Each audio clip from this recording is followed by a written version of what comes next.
Revista Raya, que cada 8 días les presenta una investigación a profundidad. Hoy me acompaña en la mesa de trabajo Edinson Bolaños, director de la revista Raya. Edinson, buenas noches. ¿Y cuál es el tema que desarrollaremos esta noche? Buenas noches, Víctor. Buenas noches a los televidentes. Señal Investigativa revela fotos y documentos de la comitiva que acompañó al presidente Iván Duque en su viaje a Israel entre finales de octubre y mediados de noviembre de 2021. Tiempo durante el cual se habría realizado la negociación para comprar el software espía Pegasus. Un general encargado de la ciberseguridad de las fuerzas militares, el segundo al mando del ejército en ese momento, muy cercano al entonces primer comandante del ejército, general Eduardo Zapateiro, un general acusado de nexos con la mafia de alias Matamba y un ex viceministro de defensa del gobierno Duque, quienes se reunieron con el general israelí Yair Kulas, quien luego le dio el visto bueno al banco israelí para que recibiera en efectivo $13 millones por este software. En este capítulo revelamos además que el dinero con el que se pagó el software espía Pegasus fue incautado al narcotráfico. Este dinero en efectivo no aparece reportado en documentos oficiales, así como tampoco aparece el software o el malware con que se podría haber espiado a periodistas, como lo investiga actualmente la Fundación para la Libertad de Prensa, FLIP. Edinson. Víctor, en países como España, el presidente de izquierda Pedro Sánchez fue espiado y se sospecha que fue su oposición en Marruecos a través de este virus espía. En El Salvador, los celulares de los periodistas de El Faro también fueron infectados del virus para saber qué estaban investigando sobre el presidente Nayib Bukele y sus relaciones con las pandillas o las llamadas maras. También ha sido utilizado el software espía para vigilar a defensores de derechos humanos. También habla hoy en exclusiva con esta señal investigativa desde Tel Aviv, capital de Israel, Gur Megido, el periodista israelí que hizo la primera revelación a finales de marzo pasado sobre este oscuro negocio entre Israel y Colombia, siendo presidente Iván Duque. Veamos la primera parte de esta investigación, en lo que está involucrado de manera determinante Israel, el país acusado de feroces prácticas de guerra, como la que ha ejecutado hoy con el llamado genocidio contra el pueblo palestino.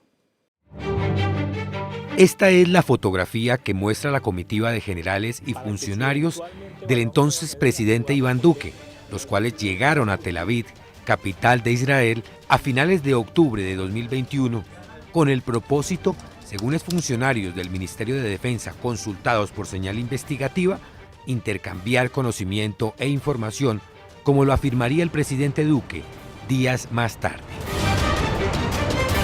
Colombia e Israel comparten información de inteligencia, información estratégica.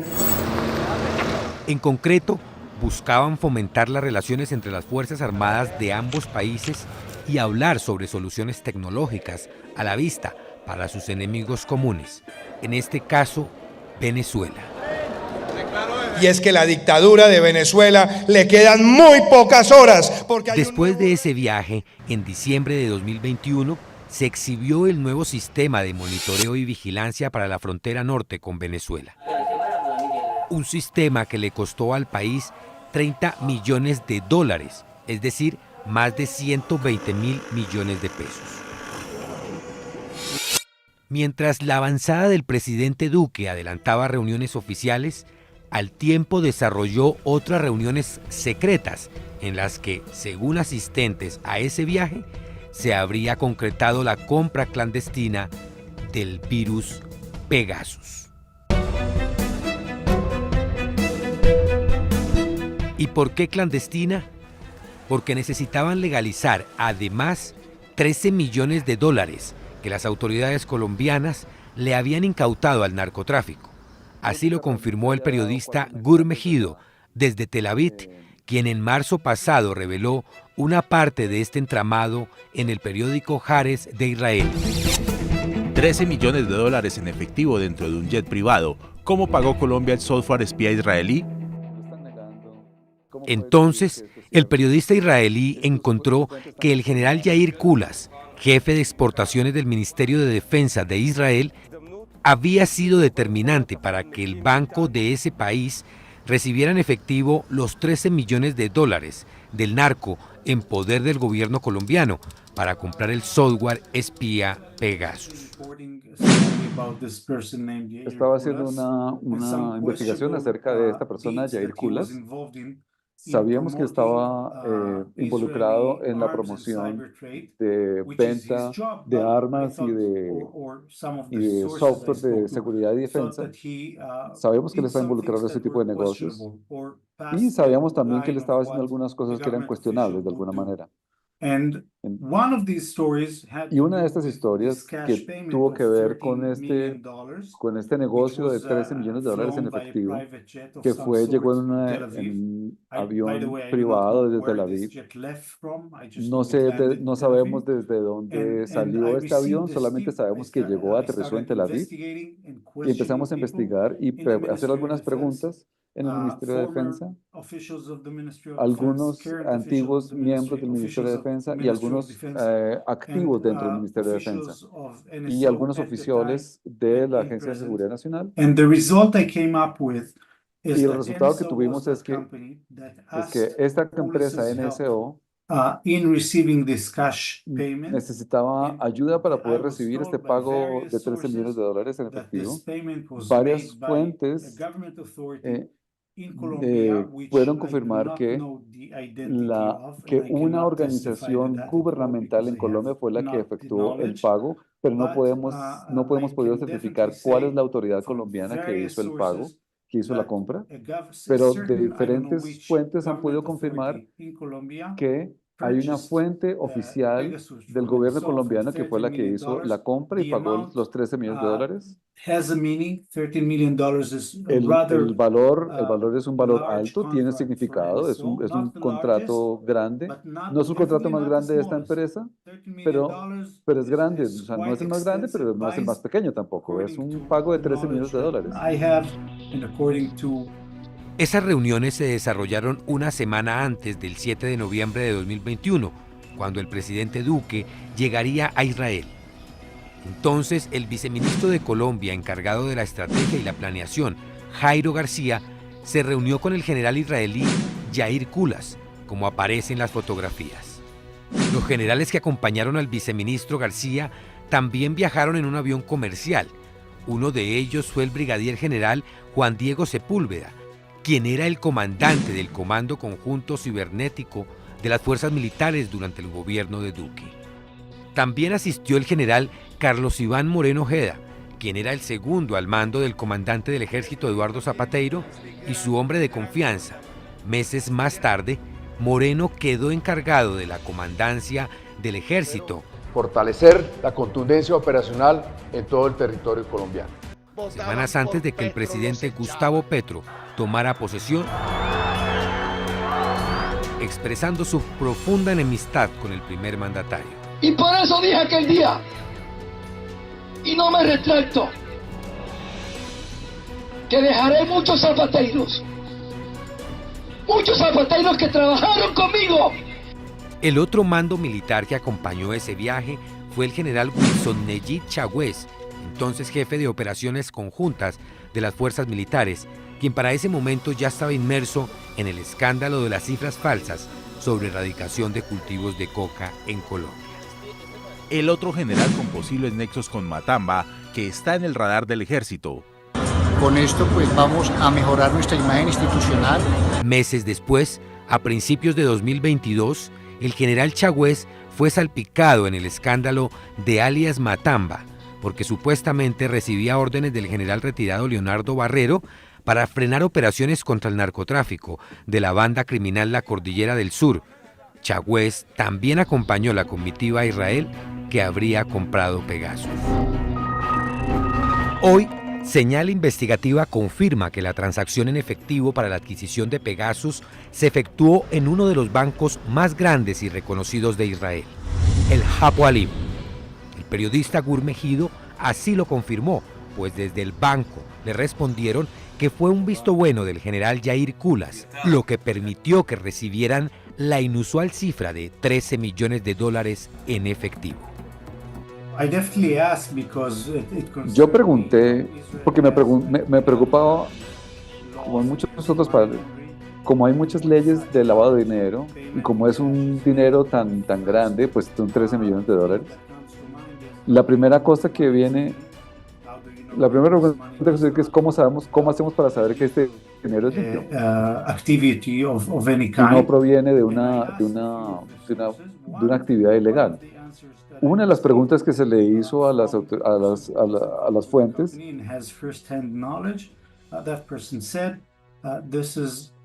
¿qué información tienes sobre esto? Y que su entendimiento dentro de la compañía del origen de esos dineros es que una de las contrapartes dijo que precisamente este dinero fue un dinero incautado fue incautado a carteles de la droga y que tenían este dinero disponible.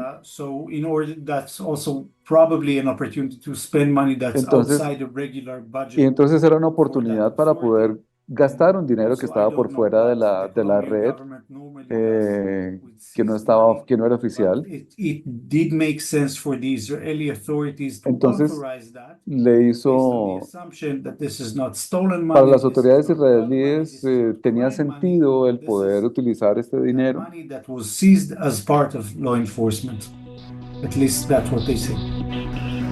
El 7 de noviembre de 2021, el presidente Iván Duque llegó a Jerusalén en un avión de la Fuerza Aérea Colombiana para su visita oficial a Israel. A mediados de noviembre de 2021, Duque regresó de Israel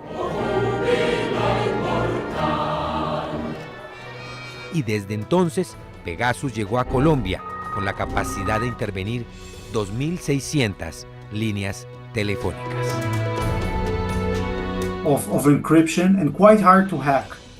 Estos sistemas necesitan unos altos niveles de desarrollo tecnológico para poder ingresar y hackear estos teléfonos y poder tener acceso a esas comunicaciones de las personas.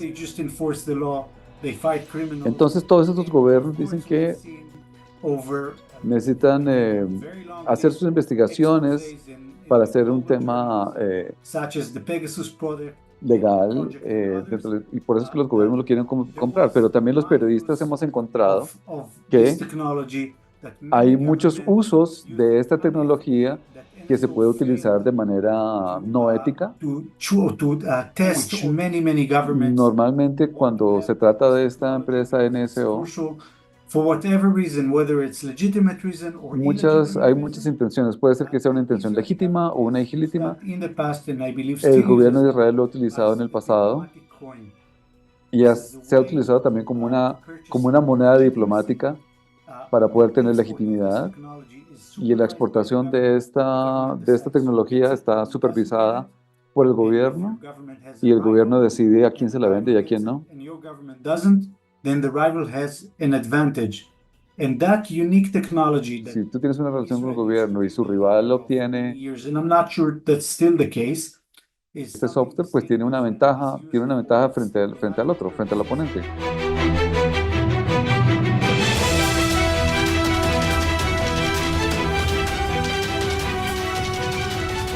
Vamos a una primera pausa institucional y en minutos resolveremos varios interrogantes como este. ¿Cuánto vale el servicio Pegasus por cada 10 líneas telefónicas para meterse en las conversaciones privadas de los opositores políticos y periodistas? Ya regresamos.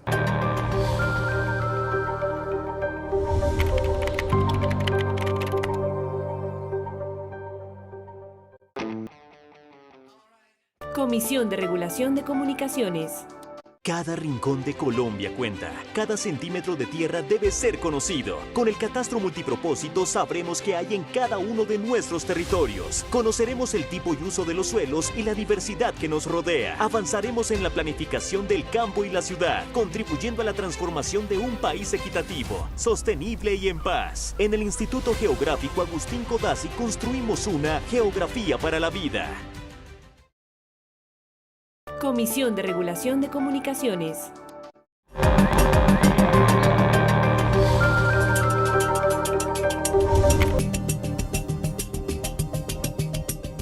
Muchas gracias por continuar con nosotros. Señal Investigativa pudo establecer que para finales de 2021 el servicio del virus Pegasus tenía un valor de $50.000 por cada 10 líneas telefónicas intervenidas o espiadas. Ese habría sido el servicio que adquirió el entonces gobierno de Duque, es decir, para intervenir. Y hoy nadie sabe en manos de quién está y para qué está siendo utilizado. Así lo confirmó el ahora ex jefe de la Dirección Nacional de Inteligencia, Carlos Ramón González, quien se refirió al tema a finales de marzo pasado en entrevista con Noches de Opinión aquí en Señal Colombia. Hasta ahora no tenemos ninguna información de que ese equipo esté en manos de nuestras inteligencias en Colombia. Es un misterio hasta ahora, no sabemos. Ahora, ¿qué sucedía en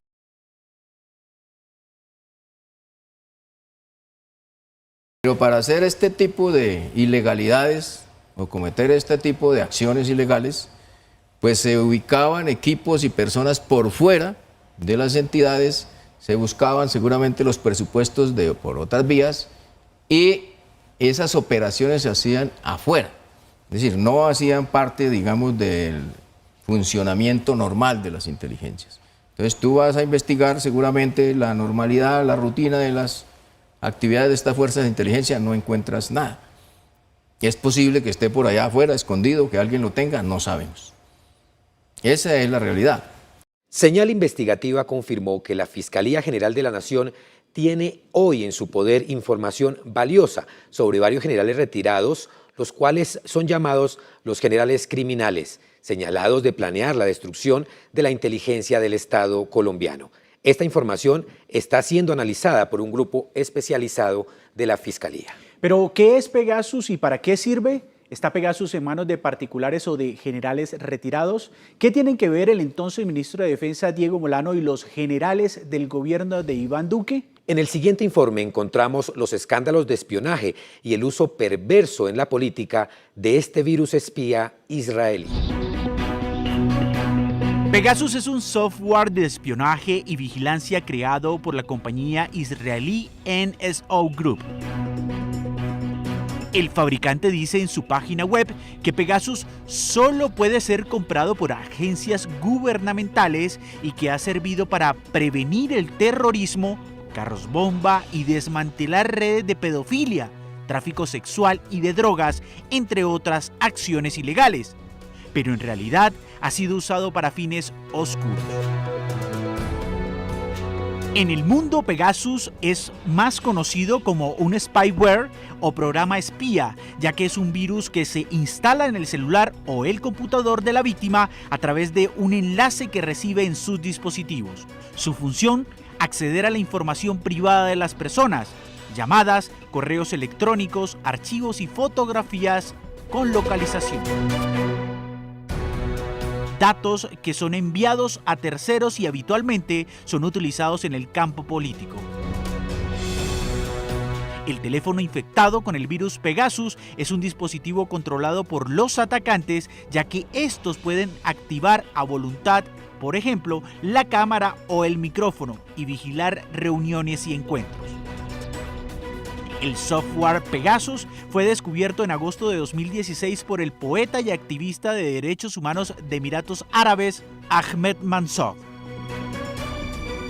Para esa fecha, Mansour recibió una serie de mensajes en su celular que le resultaron extraños. Por eso, le pidió a investigadores del Citizen Lab de la Universidad de Toronto que revisaran su teléfono. El resultado final, su celular estaba contaminado con el virus de espionaje israelí Pegasus.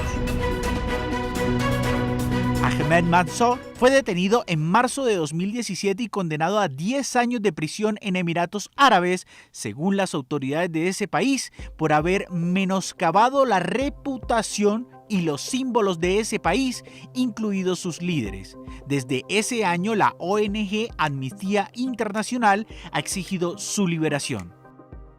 A partir del caso Mansour, Se han conocido varios casos de espionaje con Pegasus a periodistas, activistas y opositores de los gobiernos de turno. Uno de esos casos sucedió en El Salvador cuando el gobierno de Nayib Bukele habría utilizado el software de espionaje para seguir los pasos de al menos 31 periodistas y miembros de organizaciones de la sociedad civil de ese país. Según una investigación de Accent Now y Citizen Lab, el medio de comunicación que más ha sufrido de estos ataques de espionaje es El Faro, pues Pegasus se habría instalado en los teléfonos de 22 reporteros, editores y otros empleados de ese medio de comunicación entre julio de 2020 y noviembre de 2021. Durante ese periodo, El Faro estuvo investigando los vínculos clandestinos entre el gobierno salvadoreño y las pandillas, así como los escándalos de corrupción en el país centroamericano en cabeza del presidente Bukele.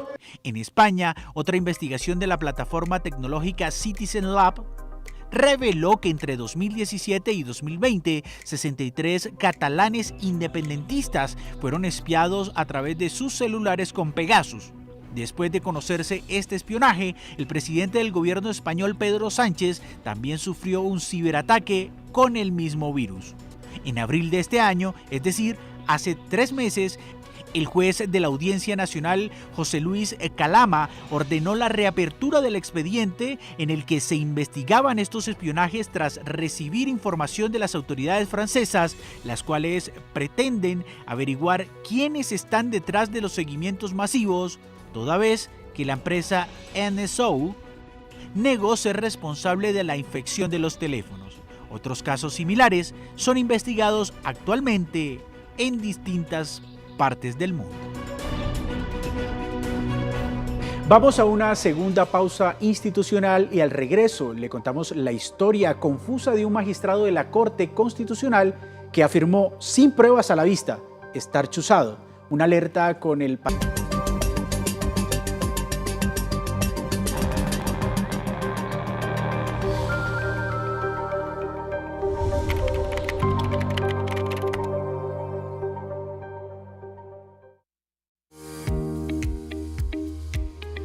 La Auditoría General de la República trabaja por la consolidación del control fiscal colombiano, realizando vigilancia y control a las contralorías del país y estimulando la participación ciudadana y la lucha contra la corrupción. Si usted sabe de posibles anomalías en el uso de los recursos públicos o conoce un presunto hecho de corrupción, denuncie. Escriba al correo electrónico participación@auditoria.gov.co y contribuya a la transparencia de la gestión pública. Auditoría General de la República. Comisión de Regulación de Comunicaciones. La pantalla más querida de los colombianos cumple 70 años y la CRC continúa con los diálogos audiovisuales regionales 70 años de la televisión en Colombia. Invitamos a realizadores, comunicadores, periodistas, productores, académicos y a toda la ciudadanía para conversar sobre el impacto de la televisión en la construcción de nuestras identidades. Inscríbete y consulta más información en www.crcom.gov.co. Comisión de Regulación de Comunicaciones.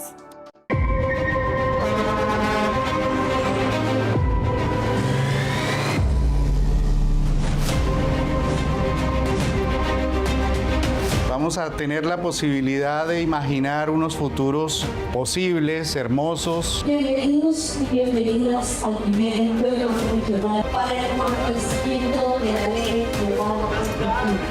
La cultura es la vida, es la esencia, pero hay una que nos amerita hoy estar aquí y es la cultura propia.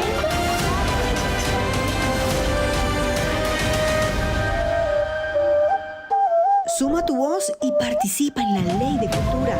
Ingresa a www.mincultura.go.co. Comisión de Regulación de Comunicaciones.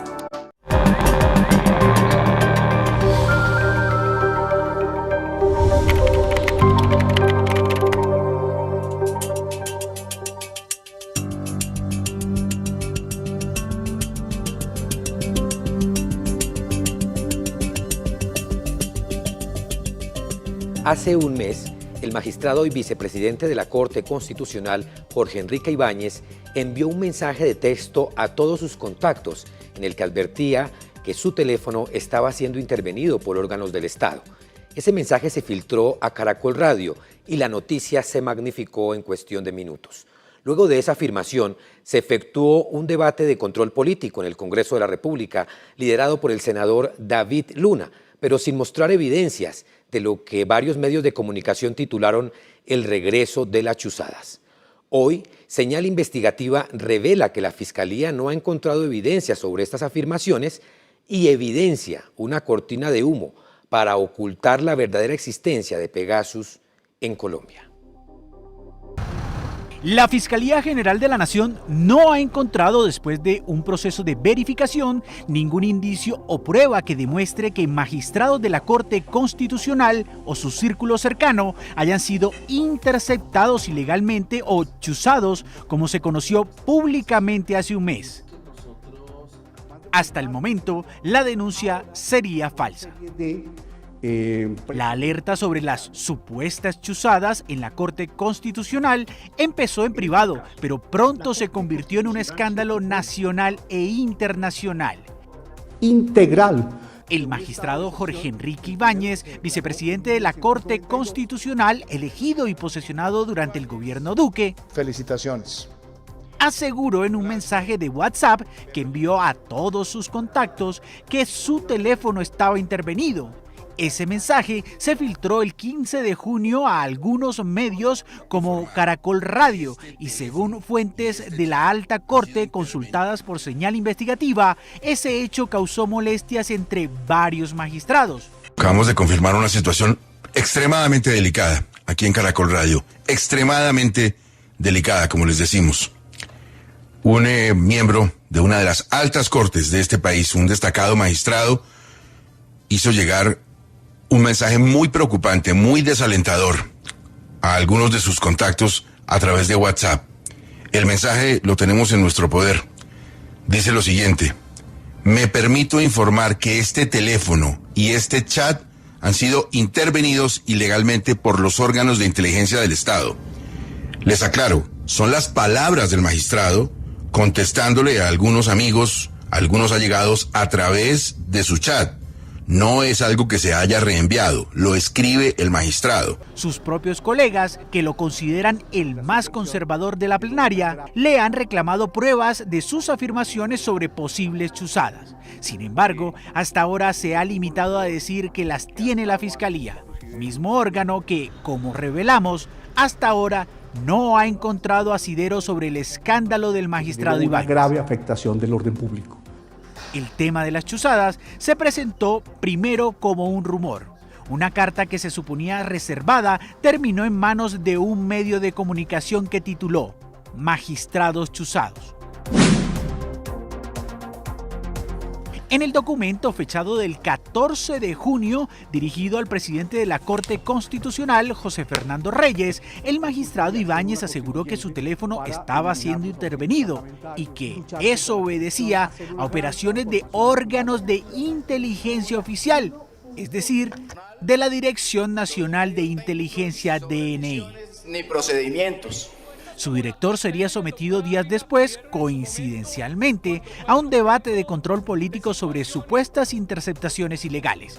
Ibáñez iniciaría entonces una gira de medios desde el 18 de junio sobre las supuestas chuzadas en la Corte Constitucional. Pero pocos días después fue bajando el tono de sus dichos hasta que reculó en una inusual rueda de prensa que el propio equipo de comunicaciones de la Corte convocó. Yo no soy víctima, y eso que nos quede muy claro. Además de su esposa, ¿hay otros miembros de su familia que presenten irregularidades o movimientos extraños en sus equipos? No, señora, solamente esa es una prevención que hemos tenido y una definición que se ha dado en relación con mi señora esposa y algunos, no todos, magistrados auxiliares. Eso le iba a preguntar, ¿cuántos magistrados auxiliares reportan esta situación extraña? 3 de 4.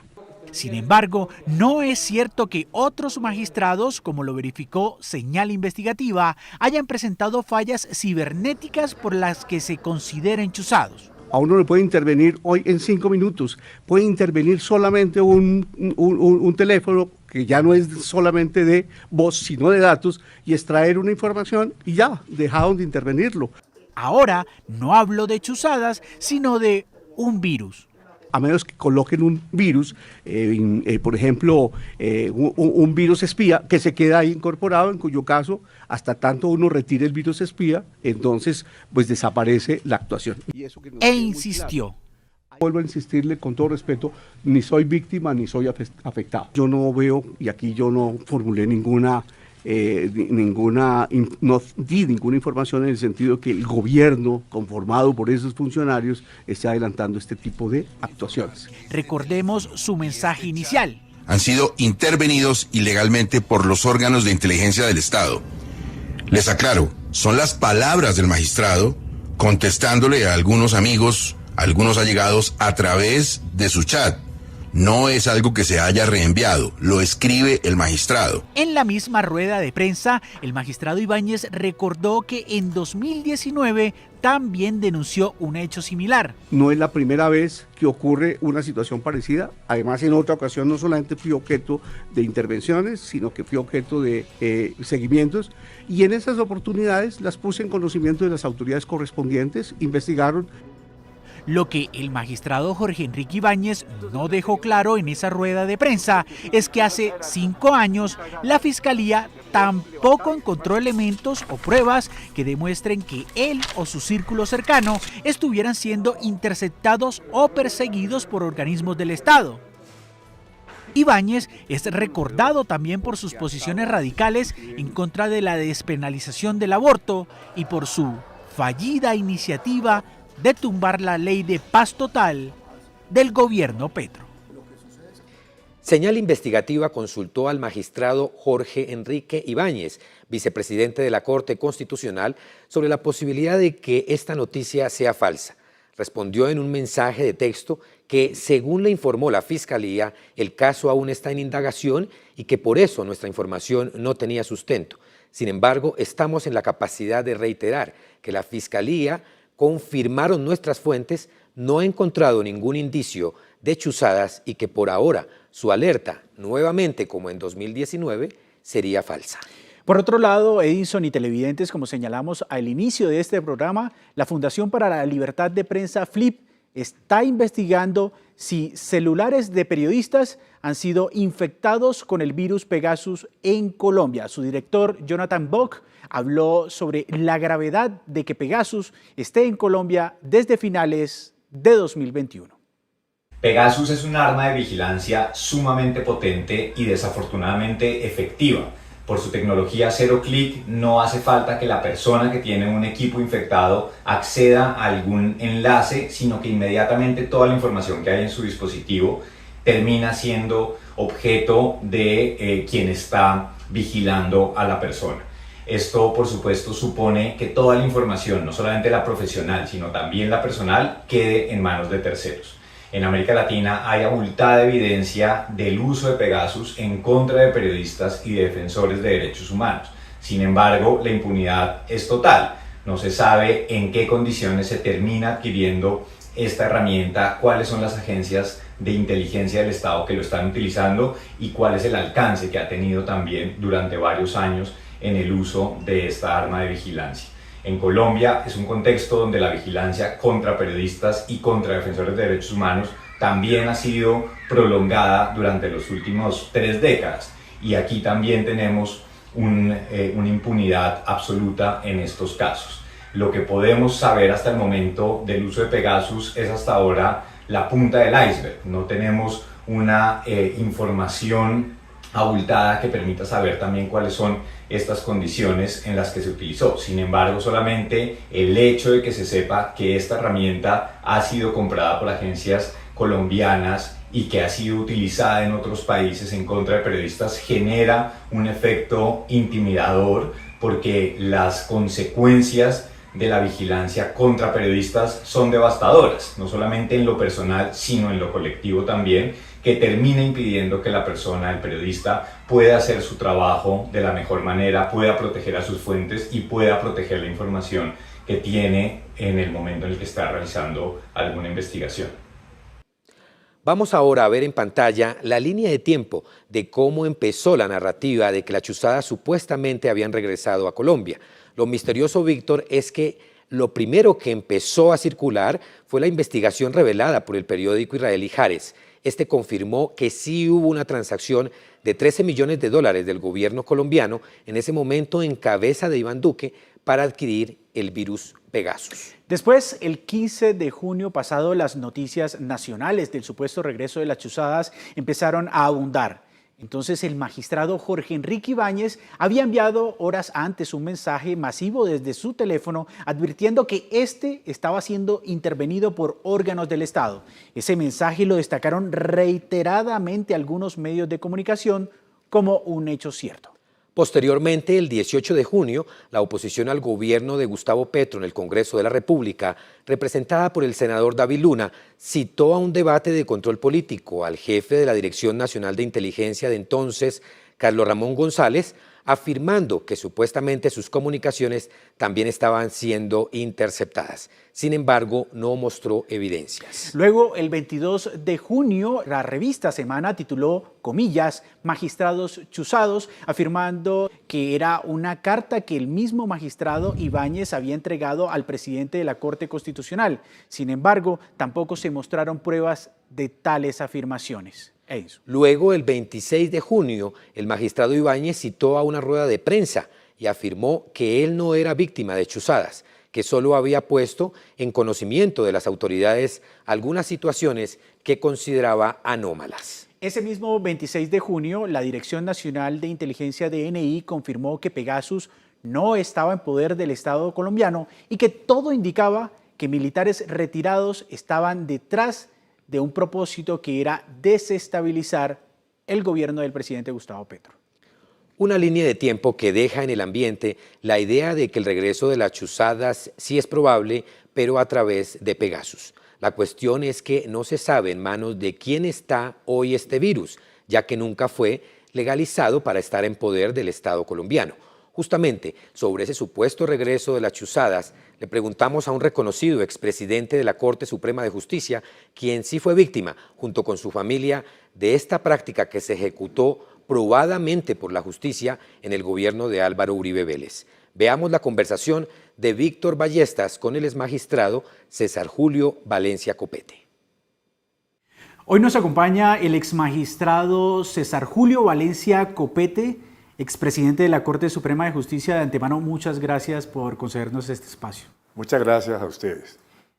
Exmagistrado, usted fue la primera persona que públicamente empezó a hablar de los seguimientos a magistrados de la Corte Suprema de Justicia, de las llamadas chuzadas, de interceptaciones ilegales. ¿Qué pasaba en esa época, 2006, 2007, cuando usted llega también a ser el presidente de la Corte Suprema de Justicia? Sí, evidentemente a fines de 2006 la Corte venía haciendo una serie de investigaciones contra un grupo de congresistas y algunos políticos por sus alianzas criminales con las llamadas AUC o Autodefensas Unidas de Colombia. Es así como a principios de 2007, en febrero, evidentemente, dicta una medida contra algunos de esos congresistas y políticos y a raíz de ello viene una serie de acontecimientos y evidentemente, como usted lo señala, empezamos a percibir unos hechos como seguimientos, interceptaciones telefónicas y otros actos semejantes. Como consecuencia de actos continuados, repetitivos, de amenazas de todo tipo, la Corte en su sala plena toma una serie de decisiones. Recuerdo una donde pedimos al director de la policía de entonces que revisara nuestros teléfonos, que reforzara la seguridad y así continuó la situación. Luego viene un hecho muy importante cuando la sala penal dicta una providencia condenando a un paramilitar. Estábamos en el tema de la Ley de Justicia y Paz. El presidente de la República de entonces se viene en términos descomedidos contra la Corte y tratando de asimilar al delincuente común como si hubiera cometido un delito político, tratando de favorecerlo con la amnistía o el indulto. Como presidente, obvio, rechacé esas afirmaciones tendenciosas y siguieron los actos contra la Corte, contra algunos magistrados de la Corte, y viene después los actos del DAS. Comprobamos, no fue simplemente una apariencia, comprobamos que evidentemente nos estaban interceptando los teléfonos, nos estaban siguiendo, nos estaban amenazando.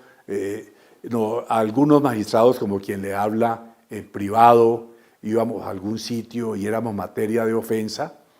Luego viene una llamada del señor presidente de la República de Nueva York.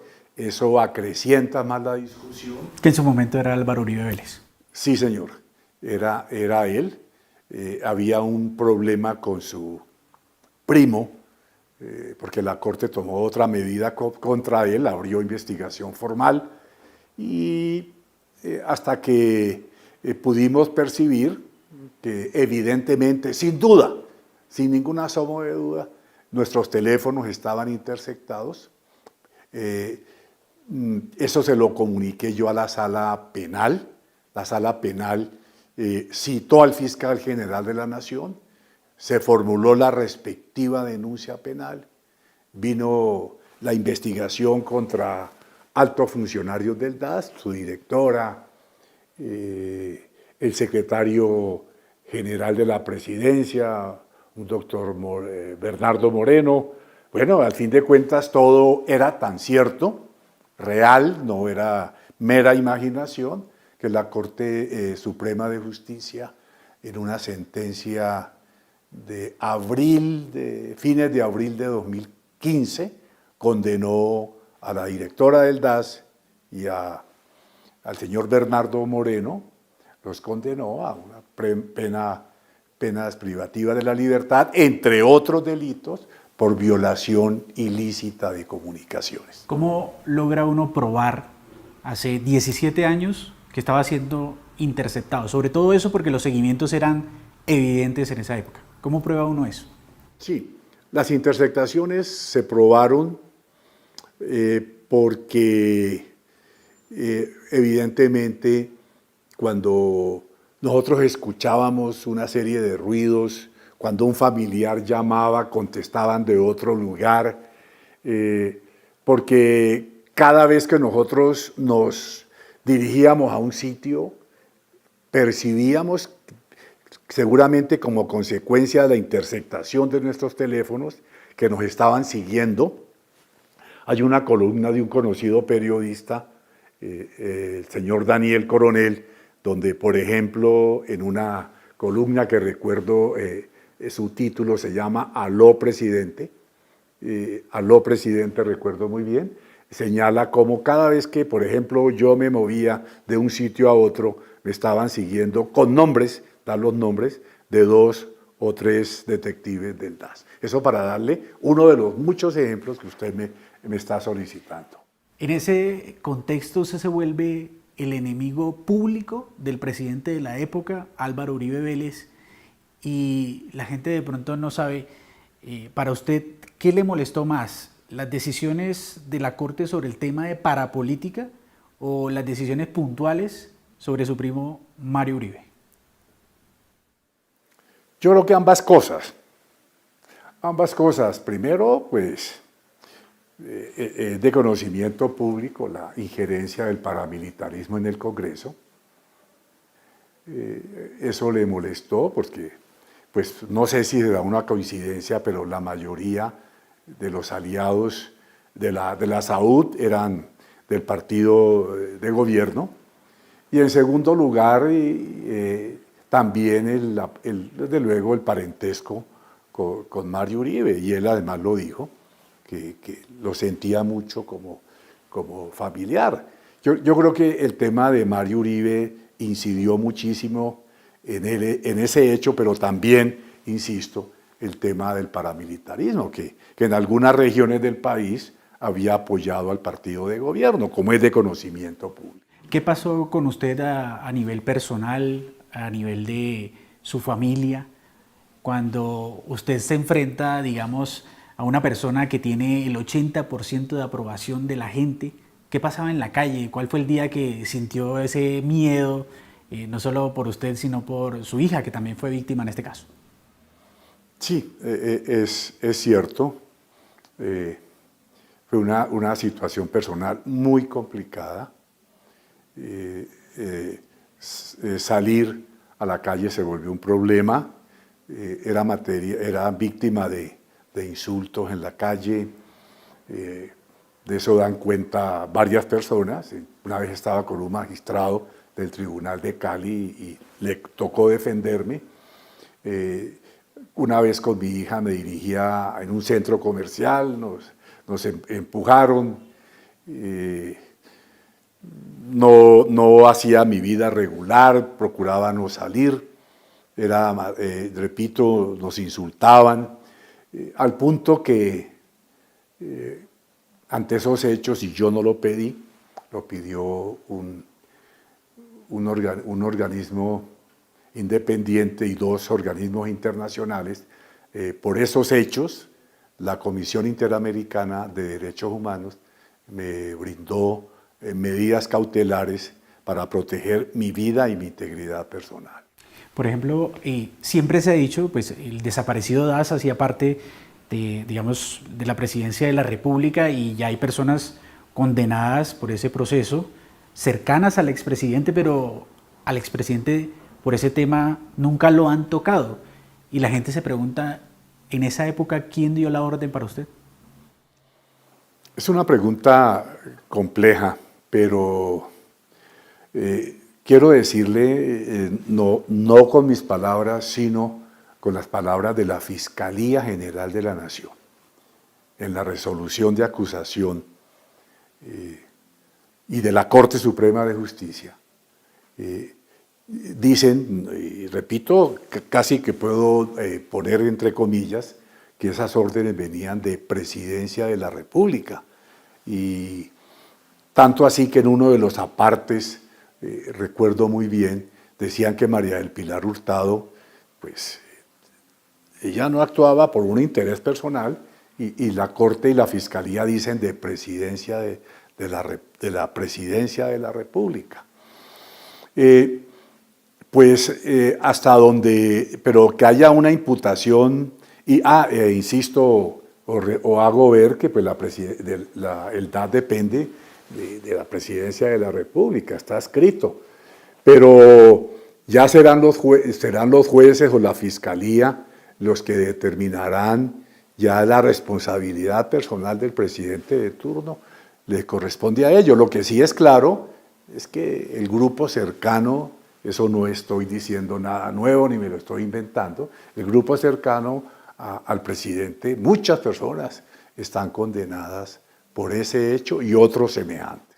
Bueno, usted siempre lo veo entrecomillando algunas cosas ahí. Yo sé que es de público conocimiento también que tuvieron una disputa jurídica en la que usted se defendió, digamos, de uno de los personajes más reconocidos, que sigue siendo más reconocido en el país, del presidente. ¿Cómo terminó? Porque él lo denunció a usted por hablar de esa llamada desde Estados Unidos que le hizo y que le mencionó a su primo y muchas otras cosas que pasaron después. A raíz de la llamada que me hizo el presidente desde Nueva York, de la embajada, yo la puse en conocimiento de la Corte, y la hice pública, porque me pareció que era un acto indebido del presidente que llamara al presidente de la Corte a plantearle ese tema. Eso está publicado en una entrevista que di al Espectador. El presidente me pidió que rectificara, yo no iba a rectificar porque tenía la certeza plena de que el hecho había ocurrido, y él me denunció penalmente por los delitos de calumnia e injuria. Afronté el proceso, nombré como abogado a los doctores Ramiro Bejarano, al doctor Yesid Reyes y al doctor Alfredo Beltrán.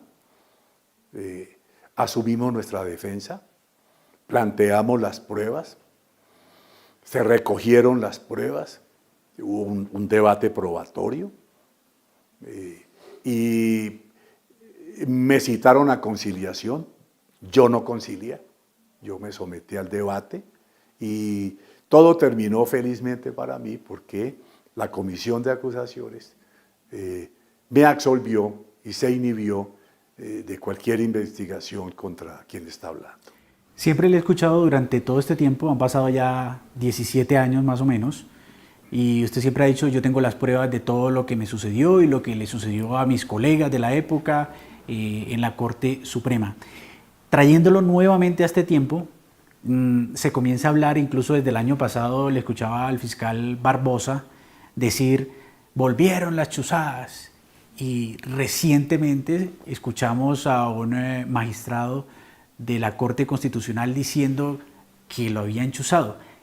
¿Qué siente una persona que probó que fue interceptada ilegalmente por fuerzas del Estado cuando hablan y retoman este tema, al parecer sin pruebas?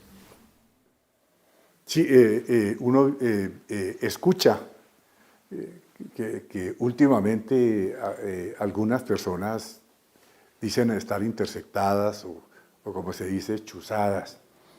Es posible que ocurra, ya sucedió y fue probado plenamente, eso es un hecho palmario, hay sentencia de la Corte Suprema de Justicia, la Fiscalía conoció ese hecho. Además le quiero contar adicionalmente que el Consejo de Estado también a raíz de esas chuzadas y los actos de seguimiento y atropellos contra la Corte, hubo condenas a favor de los magistrados que demandaron por los mismos hechos. Pero yo lo que sí quiero observar es que frente a los últimos acontecimientos, pues yo lo que no veo es tanto convencimiento de las chuzadas y que no ha habido como actos contundentes, actos decisorios que enfrenten directamente y que indiquen quién lo está haciendo, cuáles son las pruebas, como en su momento lo hizo la Corte. Me parece que esa parte, con todo el respeto, ha sido pues un poco tímida. Yo lo que veo es que en una declaración alguien acusa y después dice que tal vez sí, que tal vez no. Es decir, ha habido como una ambigüedad, son actos como ambagiosos, es decir, a cambio de lo que entonces hizo la Corte, de que lo enfrentó, lo probó y obtuvo las respectivas condenas. ¿De pronto ha sido apresurado el llamarlo e incluso asimilarlo en la balanza como lo que le sucedió a usted? Pues habría que mirar qué pruebas tiene la persona o las personas que se dicen víctimas de chuzada. Yo lo que sí digo es que si realmente ha habido, si realmente ocurrieron, pues debiera presentarse las pruebas correspondientes, ¿no? Y hacer la denuncia, porque repito, la Corte hizo la denuncia. La Corte no se amedrentó, la Corte actuó con dignidad, a pesar de todos los actos que quisieron o que buscaron desprestigiarnos o deslegitimarnos. La Corte con severidad, de frente, y repito, denunciamos. Yo creo que yo exhorto a las personas que están denunciando, que están hablando de esos hechos, que lo denuncien y que la justicia investigue y sancione, si es que lo hay, a los culpables de esos hechos. Que no quede así como algo, repito, ambagioso, algo que tal vez sí, que tal vez no, que digo, pero después no. Esa es la invitación, y para que recordemos lo que ocurrió otrora. En el ambiente está, de todas maneras, como lo han dicho ellos mismos, quienes se sienten víctimas, un ex magistrado y otras personas, y un magistrado actual, que en este gobierno regresaron las chuzadas. Todavía está eso en el ambiente. ¿Cómo se podría mitigar si hay titulares que así lo anuncien? Insisto que las acusaciones no deben quedar en el aire. Las acusaciones deben formularse y si eventualmente, insisto en la palabra, ha habido en este gobierno o se han presentado esos actos indebidos o mejor delictuosos, pues debiera arrimarse la prueba correspondiente y no dejar en el aire ese ambiente de si sí o si no. Esa es la opinión que yo le puedo dar. Muchas gracias, exmagistrado. A ustedes, muy amable. Gracias. Hace más de 15 años fue descubierta la primera operación de espionaje contra magistrados de las Cortes, periodistas y defensores de derechos humanos. Y testigo de ello es, como lo acaban de escuchar, César Julio Valencia Copete, expresidente de la Corte Suprema de Justicia. Sobre todo eso están las condenas contra exfuncionarios del expresidente Uribe que comandaron la desaparecida Policía Secreta, también llamada DAS. Hoy, Edison y televidentes, definitivamente no podemos regresar a ese oscuro pasado y por eso es necesario saber en manos de quién o de quiénes está Pegasus en Colombia. Hasta aquí esta señal investigativa. Nos vemos el próximo domingo. Este programa es para toda la familia. Puede contener escenas de sexo y violencia. Los menores deben estar en compañía de los padres o un adulto responsable. Contiene sistema closed caption. Este contenido fue financiado con recursos del Ministerio de la